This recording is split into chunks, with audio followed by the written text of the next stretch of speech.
Hi, my name's Phoebe and I'm one of the junior school captains for this year. Welcome to James Nash State High School. Hi, I'm Emily. Come on in and see what we've got to offer.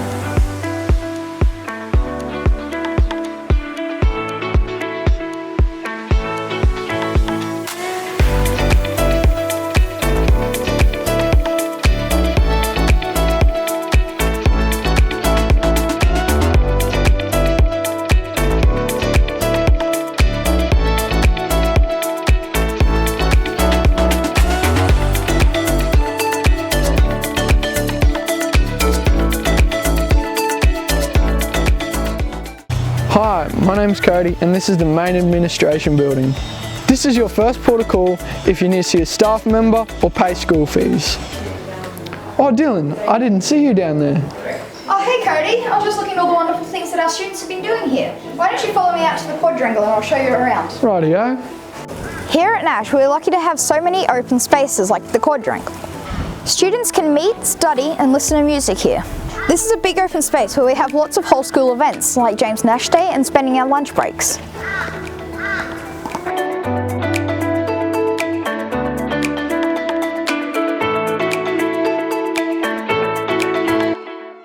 This is our tuck shop.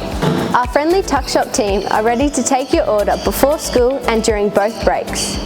Is that cash or card, Phoebe? We take both cash and card payment. There's lots of healthy food to pick from, including gluten-free and vegetarian options. Inside our tuck shop is also our uniform room.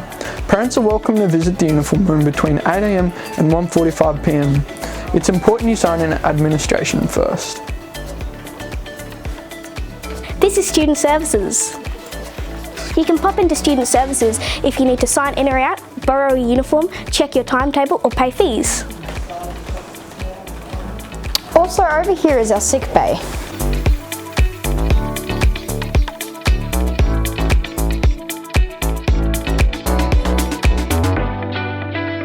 We're a sporty bunch here at James Nash with great facilities including 3 large ovals for any sport you can imagine.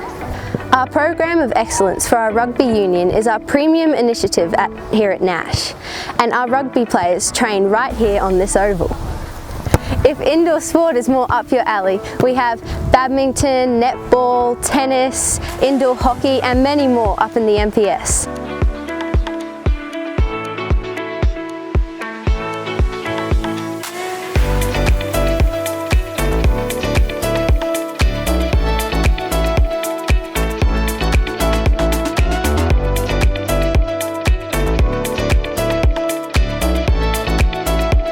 Hello, my name's Mr. Dodd. I'm the very proud principal of James Nash High School. Our school's an amazing place and we have over 1,300 students and 170 staff all working together to meet our goal. That goal is to empower learners so that they may lead a life of choice rather than a life of chance. I said before I was very proud of our school. I'm proud because of the fine young men and women that our school transitions to adulthood across 6 years of high school. We start in Year 7 as 12-year-olds and leave school as 18-year-olds and with the world at our feet. The way that these people get to that position is by upholding our school values, and those 4 values are positive, respectful, resilient and hard-working.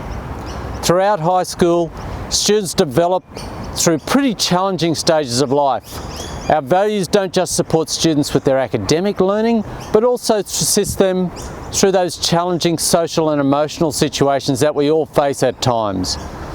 The road isn't smooth. It shouldn't be smooth. We should all learn the skills to help us transition through life so that we get to make as many choices as possible. I'm very confident that you will love high school, that it will challenge and support you, and it will really be the best time of your life. Welcome to Nash. I hope you really enjoy it, and I'm sure you'll have an amazing time. Thank you. So my name's Jim McKee. I am one of the deputy principals at James Nash, and my specific role is junior school. As the deputy principal in charge of the junior secondary, the specific year levels that are under my umbrella are years 7 and year 8. So the last 2 weeks or so I've been out with a number of people visiting all of our primary schools, all of our feeder schools. Had a lovely time out there talking to the Year 6 students who will be coming to us next year. Part of that visit has included me dropping off this lovely package here, which is our enrolment package, and the key document in there is the enrolment application, a fun document for mums and dads to fill out, and those enrolment applications will be due into the school at the end of this term, which is the 26th of June. So part of the application document, also in there, it talks about our programs of excellence. So the programs of excellence are available to students, both those who are within our catchment area and those who are not in our catchment area. And for those out of catchment, it's actually a way for them to perhaps be allowed to come to James Nash as a student in Year 7. So we have 3 programs of excellence the students can apply for. The 3 different areas for those: one is academic excellence, and that's for those students who are essentially A and B students. So whilst they are here in that academic excellence program, they are in our extension or extension plus classes, and they will do all of the core work that all the other students do, but they, on top of that, they would do quite a lot of extension work that they would complete within their lesson time. Non-assessable, but a lot of extension. So that's the academic excellence. So the second program of excellence that we have is the Academy of Creative Arts. I believe Sharon Hogan will be talking about that in more depth, but essentially that is for those students who have a particular interest in the areas of music, dance, drama, visual art, and also vocals. So that's our second program of excellence, and the final one is for rugby union.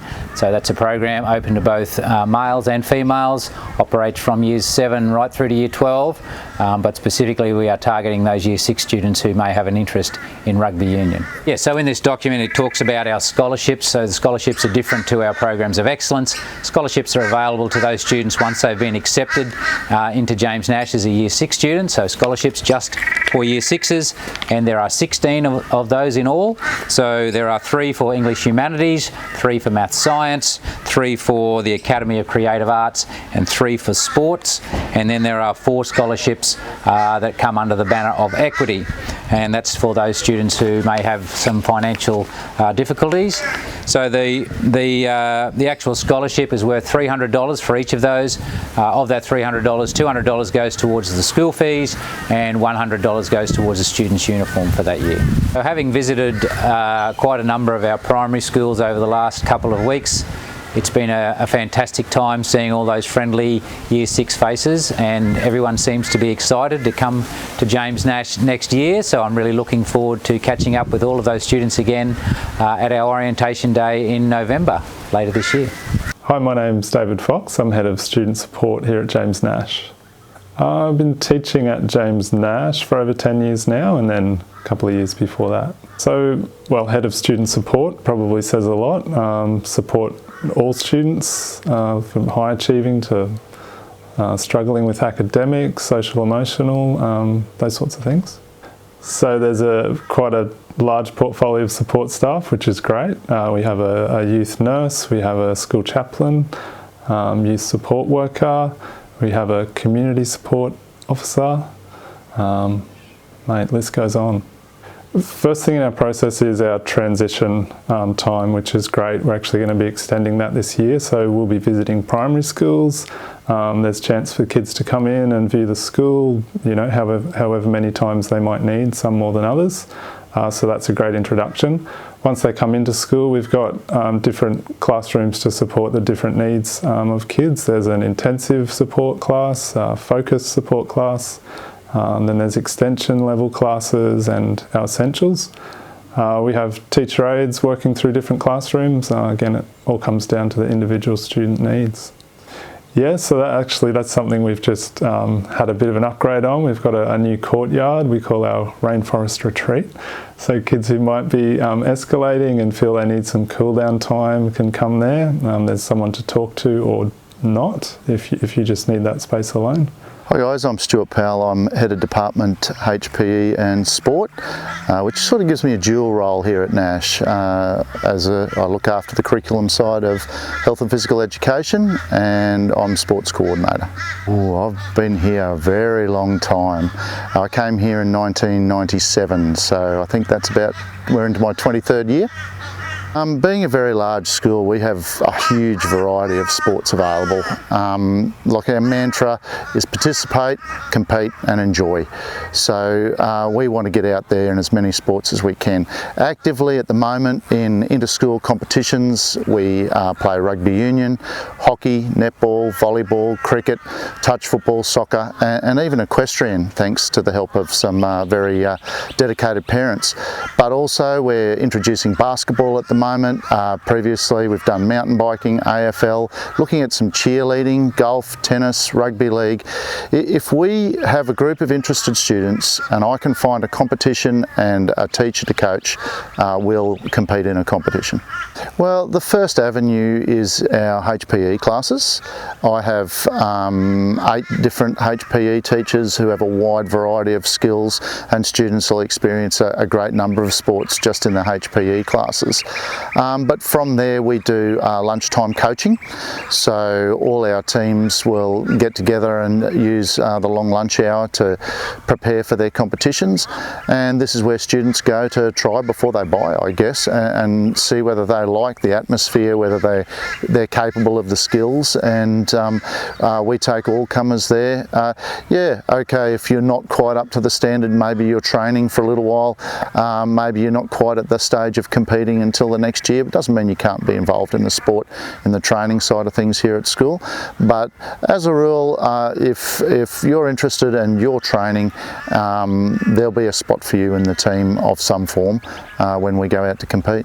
So when a sport's in its infancy, let's take mountain biking for example, that we've competed in a couple of times. Essentially we entered the students in the team and they travelled to that event with their parents, but because we entered them as a team from James Nash, they were able to compete under our school banner.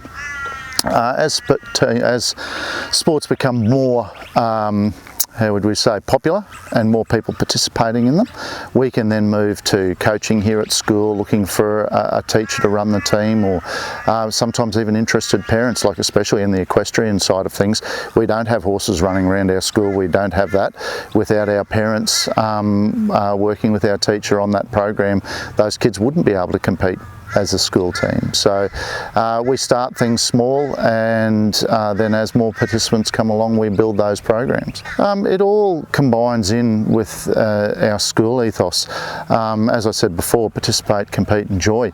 We're out there to participate in the sport and enjoy the sport, so we want to actually have the right attitude when we're out there. You aren't allowed to represent our school without being of good standing, so you need to already be following the school mantra before you can even be considered to be able to compete in that sport.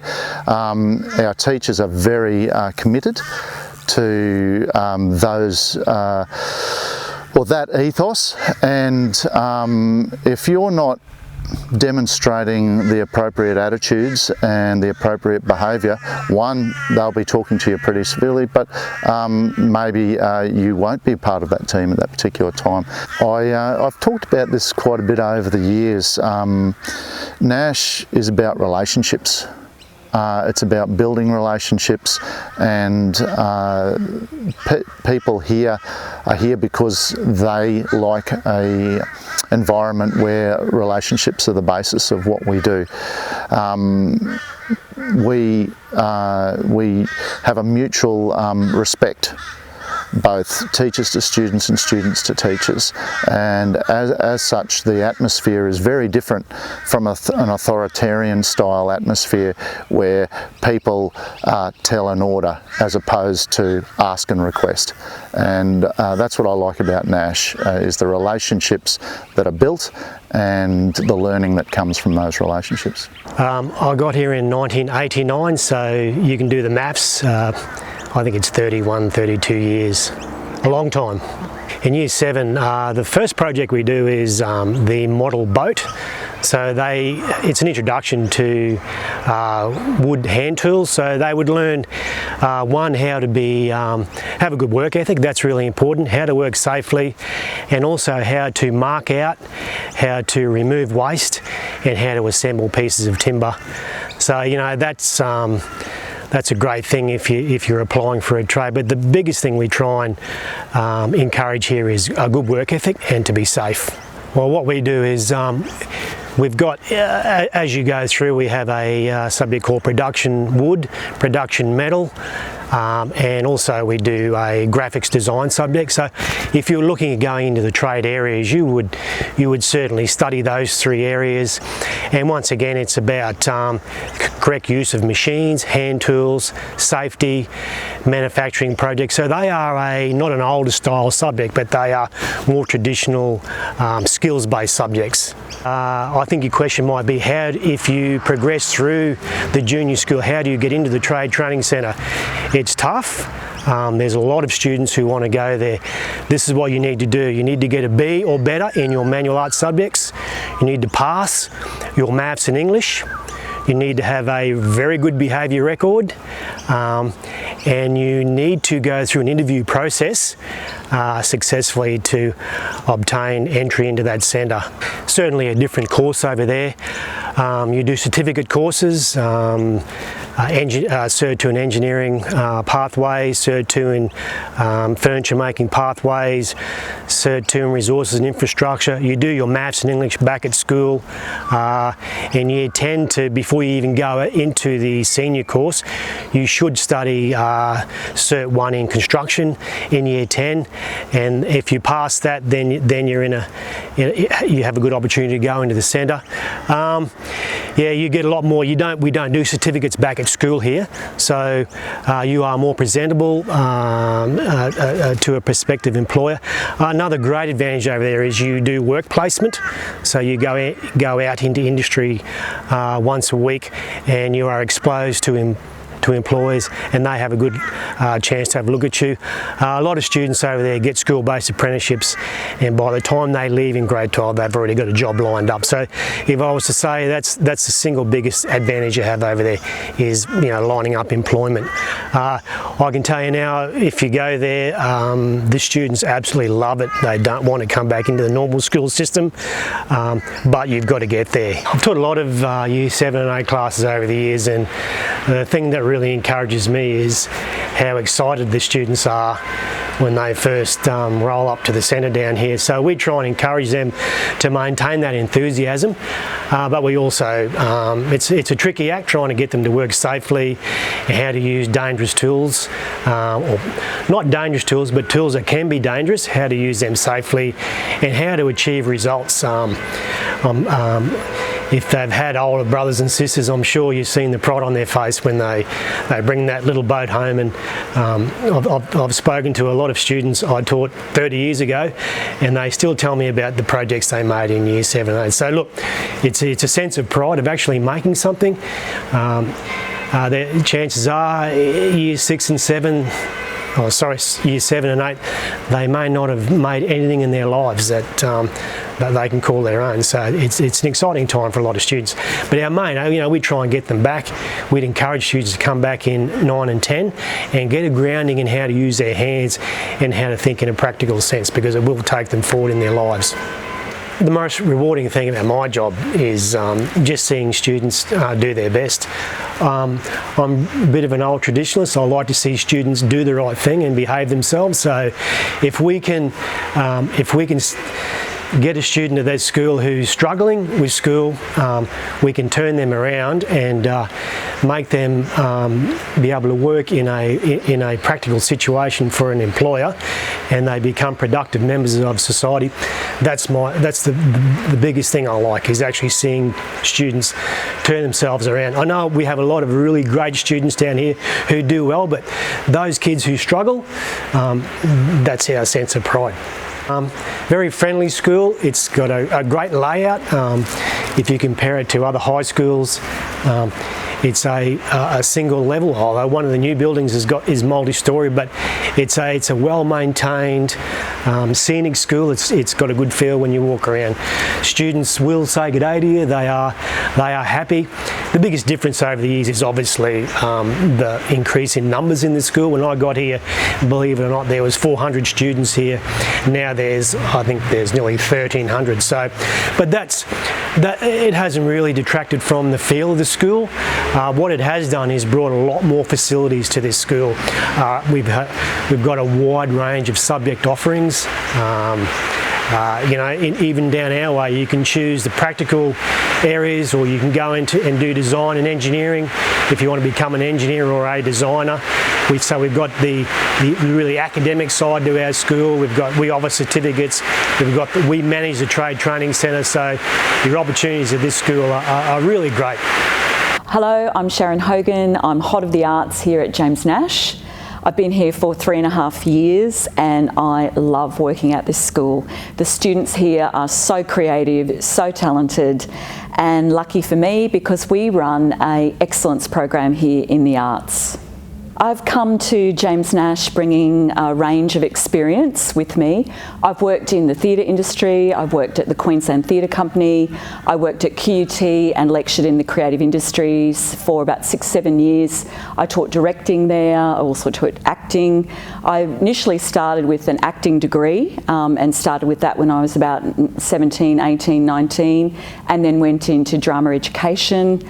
I've worked in teacher education as well, so I'm a newbie back to the classroom. I've had a bit of a break, and I have to say that that's really helped me to bring all of that experience and all of that real world experience back to the classroom and to share that with the students. When you first come to Nash in grade 7, we like to give all of our students a taste of each of the art forms that we teach here. So you'll be able to rotate through and study music, art, that's visual art, and drama in your first year here at Nash. There's a myth that you have to be really outgoing to study drama, and that really is a myth in all of the arts, because the arts are actually thinking and creative subjects, as well as subjects that really focus on communication. So if you are a little bit shy, don't be worried about coming into the arts classrooms. We'll be very gentle with you. Plus, it's a great opportunity to build your confidence. In fact, most of our school captains, most of our school leaders have come through our arts programs here at James Nash. And I can tell you, when they were in grade 7, 8 and 9, they were not the confident school captains that we see up on parade. They've built those skills over time.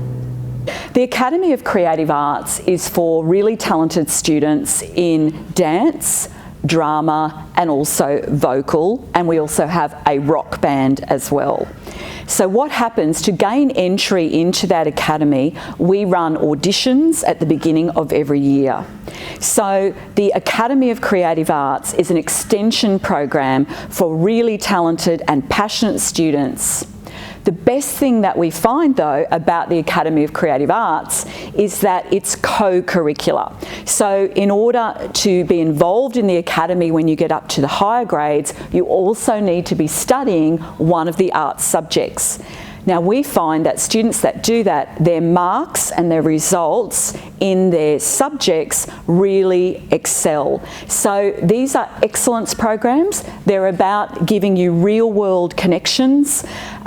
Just for example, we had the Fusions project last year, which we performed at the Civic Centre. We had musicians, we had dancers, we had actors, and this year we're working on Aladdin.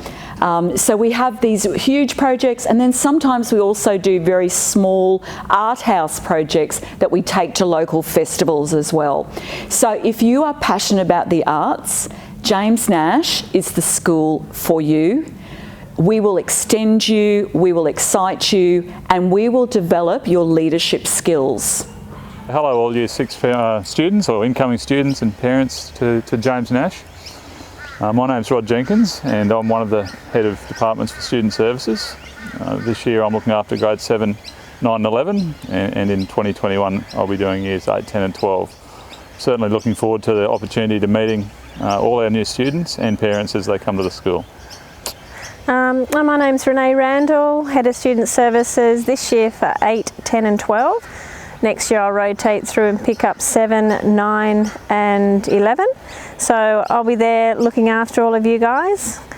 It's an exciting time in 2021 for James Nash. We're looking forward to having you all here for some great experiences. Greet the students as they come into the grounds. We're looking at uniform to make sure students are tied correctly and ready for their day ahead. Then through the day we'd be chatting to students about things such as attendance, talking about the programs we've got coming up that day and through the year. So my day actually entails a little bit of behaviour management at the beginning, checking on kids that may have truanted the day before, following up with them, chatting to parents about what's going on with them. If there's anything we need to know to help out, we can support that student in any way. Then I sort of move into my day. I teach a couple of lessons, check with kids. We're out in the playground a lot, making sure we're seen and checking up on kids. And we also liaise with the support services and working with them to see if we need to support particular students in any way. A few things at school here we're going to be doing as a start this year, and then obviously continuing if they're successful, are recognising and acknowledging students who are in the green zone and who are doing the right thing. So stuff like turning up at class on time, being in uniform, following the teacher instructions and interacting respectfully with other students. We want to acknowledge and recognise those students, and so once a week we're going to be having a Zupa Duper or a lollipop. Selected students can come down and be acknowledged for that. We're also looking at a student of the month in each faculty, in each year level. So students who are in class, trying hard, doing the right thing, they're going to be acknowledged as well. And Renee's got a lot of exciting things that are happening off the campus and on as well, but some camp stuff that I'm sure you'll want to talk about. Tell us about it, Renee. All right, well next year we're starting a few new initiatives here at Nash to develop the whole child. Year 7 is looking pretty exciting, to be honest, in conjunction with the deputy for that year level and our new head of junior school. We've got a whole transition program organised, helping those kids from year 6 transition into high school a lot better. How do I transition from one place to the next? How do I develop friendships? How do I keep them? What happens when it goes a bit awry? Who can I go to for support? Where do I fit in the whole grand scheme of high school? Lots of activities planned for first term. Camp should be coming up as a culmination of your transition in term 2. Term 3 there'll be another day out, and in term 4 we've got lots of different activities at the end of the term that the students can choose from, just to try and make that transition a little bit smoother going forward. In the other years we've got lots of initiatives as well, so if you've got some siblings out there, year 8s will be having some sort of individual or group project. In year 9 we've got a few exciting things happening in that space as well, in the attempt to really push kids out of their comfort zones and develop the whole child rather than just an academic focus. All right, well look, I have worked at James Nash for quite a number of years, and started as a classroom teacher and have worked my way into this acting head of department role. And for me, the most rewarding thing is coming to work each day. I've made a lot of really good friends, particularly amongst the staff, and have a lot of respect for the professionalism of our staff here. And with the students, over the years I've made lots of really good friends with students who have been in my class. And I guess it is the transition, seeing them come into the school as a 12 or 13-year-old person and watching them mature and grow, and often working with them in the classroom, but also in extracurricular activities, so getting to know them outside the classroom as well, and then seeing them transition into adulthood and often catching up with them years later and being able to talk about their time at school and how they've gone afterwards. So to me, just coming to work has always been something I've really enjoyed doing at James Nash. The culture here at Nash is quite a positive and supportive one. We have set up our STIME, which is an anonymous reporting for any sort of bullying that goes on. Anybody can do that at any time. It comes through to specific members of staff who then investigate. It's actually an excellent way for you to report bullying so that you're not looking like a dobber, or if you're concerned about people finding out, that's the best way to do that. But at any time, you can go to any staff member at any level, at our level at Student Services or the classroom teacher, and actually report bullying, and we do follow those things through from start to finish. We put in a number of anti-bullying days. I think in every school that you go to, there is always going to be that element of kids that give other kids a hard time. Here at Nash, we have developed a positive culture around reporting that and following it through. We do have our annual survey in which the majority of the children here, I think it's above 80%, actually suggest that they don't have issues with bullying here. They do feel safe coming to school, and they do feel that the staff here do follow through any incidents that happen from start to finish, and they're quite happy with that process. Also, with our STYMU, we've turned our anti-bullying day, National Day, into a week of activities. We do some more activities in learning wellbeing, but we also have things on during the day. We also have Are You OK Day, which is another reminder about mental health and issues that arise, bullying being one of those. There's always going to be issues with that sort of thing no matter what school you go to, but we do like to think here at Nash we do take it very seriously. If you have any concerns at all, there are lots of people for you to talk to. We've even be butting up Year 7s next year with our peer skills. We've put a lot of students through that program, and through camp and other afternoons we have here to develop skills that they need for resilience. You'll be buddied up with some of the Year 10s for mentoring in our program there, and that's a pretty exciting initiative. The older kids are really excited to meet some of the Year 7s and support them through their transition. So when you're at school next year, you could find yourself in a situation where you feel uncomfortable or you're a bit scared. If that's in the classroom, you should report immediately to the classroom teacher what's bothering you. If it's a playground issue, you come to Student Services and find Miss Randall or myself, and we'll help you straight away. And if it's before school, on the school bus or after school, then again, Student Services is a place you come and seek help with that. I can confidently say that it's all about the who being the students. The staff are incredibly dedicated here. They do a lot of behind the scenes work, they do a lot of extracurricular activity with the kids. They're very supportive of all the students here at Nash. We just want to see that child transition from that 13-year-old, as Rod said, out to that adulthood and be able to go out with whatever skills they need, whatever skills they want, and be successful in life and make a life of choice, not a life of chance. Yeah, I feel the staff here are very committed and professional, and that students coming here can feel confident that they're going to get a really good education, that in class they have teachers who know their curriculum and really do care for their students, and that the school itself is concerned about the whole child. Hi, my name is Lisa Farnes and I'm the head of the Science Department here at James Nash State High School. Science in Year 7 is really exciting. We start with a biology unit, and we start by looking at biodiversity and different species around the local area, including frogs. So we do an investigation on frogs, and we follow up with a number of other units, which are physics, chemistry and earth and space science. We are lucky enough to have some great facilities here at James Nash State High School, and plenty of resources that you may not have seen before and not had the opportunity to use. So we do a lot of time in the lab and even out in the field doing field study. It's great hands-on experience. In K Block, the new building at James Nash, we have 2 new science labs. They're fantastic because they are state-of-the-art, really modern facilities, and they're huge. So it's a really good opportunity to get hands-on, and we are fortunate enough to have a number of Year 7 classes rotating through those classrooms this year. We are also fortunate enough in science to have a lot of group work. So within the lab and within our field study, we do have the opportunity to work with others. So you may make new friends and meet new people from other schools, which is always a bonus at school. Following grades 7, 8 and 9, you have the option of choosing science in grade 10, and that's where you get to choose which discipline of science you would like to focus on. You might like the chemistry and biology, leading into something like medicine or physiotherapy or veterinary science, or perhaps you're more into the physical sciences, engineering and rocketry.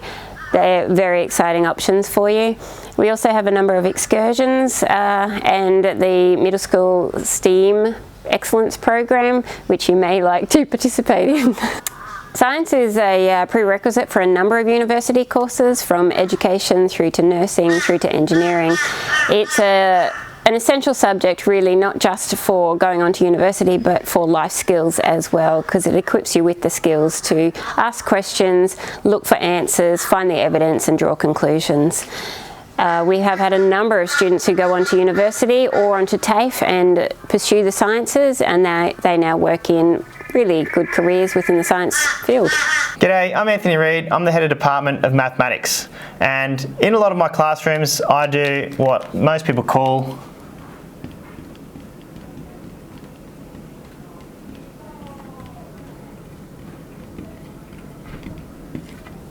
flipped learning. So basically flipped learning is about taking your face-to-face time or your general instruction and moving it outside the classroom and trying to maximise your face-to-face time with your students. It depends on the, which teacher I suppose you get. There's a few teachers that dabble in a little bit of flipped learning. Some senior teachers are doing a little bit of flipped learning at the moment, and generally whatever year level I'm teaching, whether it be year 9s, year 11s, year 12s, I generally run a flipped learning environment in my classroom. When I talk to the students, I talk to them about increasing their ability to be an independent learner. So if we kind of take that kind of lens and put it into a university kind of learning environment, they're probably better equipped to be that independent learner and be able to find the information or absorb the information and take control of their learning. There's probably a couple of models. So we've got our traditional flipped learning model, where the expectation is that students watch little micro videos outside of the classroom, come to class with some questions about that new knowledge they've been exposed to, and then again maximising that face-to-face time with the teacher, so we're not just doing that chalk and talk or that lecture in the classroom. We're saving time by not having that lecture there. One that I run with my year 9s at the moment is called an in-flip. So what I do there is I set time aside in the classroom to watch the micro videos. So students will spend the first 15-20 minutes watching the micro videos. Now the benefit of this is that they're 1-to-1 with a screen as opposed to 1-to-20 with the classroom. So there's less distraction, less disruption, and then we have like a 5-10 minute period where we ask questions about the videos that we just watched. Both models can work very well. This one probably gives you a bit more time in the classroom to work with the kids, but there's nothing wrong with running an in-flip model either. Seniors really love it. Because of that ability of micro videos, you can stop or you can pause, you can rewind, you can replay your teacher. You don't get that kind of ability to stop and rewind your teacher in a lecture type traditional classroom. Some of the other feedback is that they do get to go at their own pace, and that's where that independence of learning comes in. Unfortunately, some of them probably get that timeline wrong and they're kind of cramming a lot of stuff at the end, but you put checks in along the road to make sure that they're keeping up and they're not falling too far behind. But yeah, generally they like the ability to pause, rewind your teacher, and they really like the ability to move at their own pace and re-watch stuff when they go back to revisit concepts. They've got videos there that they can go to as a reference. Well, yeah, in particular for maths, there's many concepts that we cover throughout a term, and we've got to increase that long-term memory. So when it gets to week 7, week 8, and kids are preparing for an exam, they can't kind of have a photographic memory and replay their teacher's lesson from week 2, but they do have micro videos to go back.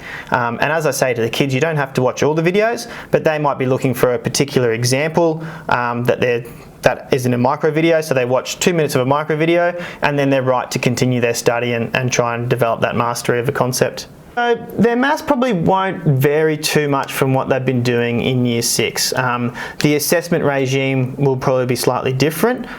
We do fortnightly quizzes to make sure that we're getting that fortnightly understanding or that short-term memory understanding. And then at the end of each term, we have an assessment based on that 7 or 8 weeks of learning that we've been doing.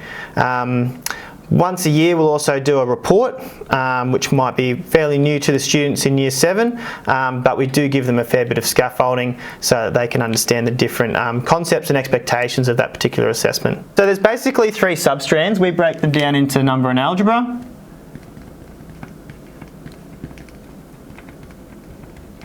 Okay, the other 2 strands is around measurement and geometry.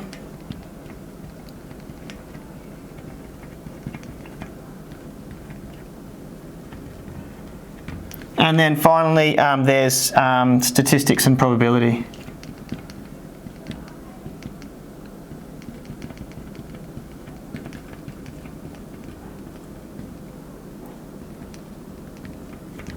I don't know if they might not have seen it, but we do like to encourage our teachers to do rich tasks or lessons where they do some investigative maths, work as groups, things like that. Where possible, we try and get kids to do a fair bit of hands-on stuff so they can link the hands-on to the abstract and make links that way. But yeah, they're probably some of the more interesting things we do, as opposed to your traditional, exercise book doing questions out of a textbook or a booklet. We've got really passionate teachers here that really care about the kids, and I've asked a similar question to some of my teachers, and they've really enjoyed the culture, they've really enjoyed all the kids that work here, and they get a lot of reward from working with some of our students. And I suppose one of the other things that one of the other teachers have said is that they find that the kids here are really accepting of whoever it may be. They're really accepting kids, and they tend to get along well pretty much with each other. So high school's a really exciting time. No offence to your primary school teachers, because primary school's good too. The good thing about high school is that you do get to move around a bit. We have core teachers here that will support you. You'll have an English and humanities teacher and a science and maths teacher. Then you'll have a whole lot of other subjects. You'll be able to go down to INTAD, you'll be able to go different sorts of sports that you'll be able to be involved in. You'll be able to light the Bunsen burner there in the lab. You'll be able to be part of home ec and cooking and sewing and all sorts of things. Lots of changes, lots of movement, but remember, while it's scary, it doesn't take you long before you feel like you belong here. We love James Nash State High School, and we hope you do too. See you next year.